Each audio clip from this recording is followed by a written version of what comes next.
திட்டங்களை part 9 video பார்க்கலாம். இன்னைக்கு என்ன திட்டம் பார்க்க போறோம் அப்படின்னா தாயின் பெயரில் ஒரு மரம்.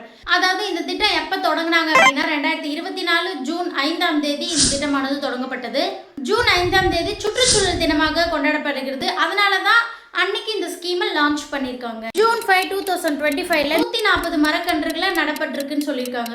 நெக்ஸ்ட் பார்ட்ல நம்ம ஸ்வச் பாரத் மிஷனை பத்தி பார்க்கலாம். தேங்க்யூ. 2026 டிஎன்பிசி குரூப் 4க்கான ஃபுல் டெஸ்ட் பேட்ச் ஸ்டார்ட் பண்ணிருக்கோம். மொத்தம் இதுல எல்லா சப்ஜெக்ட்டும் சேர்த்து மொத்தம் 45,000க்கு மேற்பட்ட क्वेश्चंस வந்து கவர் பண்ண போறோம் வித் ஸ்டடி மெட்டீரியல் PDF ஓட. இது வந்து 1 இயர் வேலிடிட்டி. இதோட ஆக்சுவல் ஃபீஸ் பாத்தீங்க அப்படின்னா ஒரு வருஷத்துக்கு மொத்தமா சேர்த்து 399 மட்டும் தான். இன்னைக்கு ஃபெஸ்டிவல் ஆஃபரா இன்னைக்கு ஒரு நாள் ஜாயின் பண்றவங்களுக்கு மட்டும் 199 மட்டும் பே பண்ணா போதுமானது. மீதி ஃபீஸ் பாத்தீங்க அப்படின்னா அடுத்த மாசம் பே பண்ணிக்கலாம். சோ இந்த ஃபெஸ்டிவல் ஆஃபர் ஜாயின் பண்ண விருப்பம் இருக்கவங்க ஸ்கிரீன்ல தெரிய வாட்ஸ்அப் நம்பருக்கு group 4 45,000 plus questions batch festival offer அப்படின்னு சொல்லிட்டு மெசேஜ் பண்ணீங்க அப்படின்னா உங்களுக்கு மேற்கொண்டு டீடைல்ஸ் சொல்றோம். இன்னைக்கு தான் லாஸ்ட் டேட், எல்லாரும் மெசேஜ் பண்ணிடுங்க.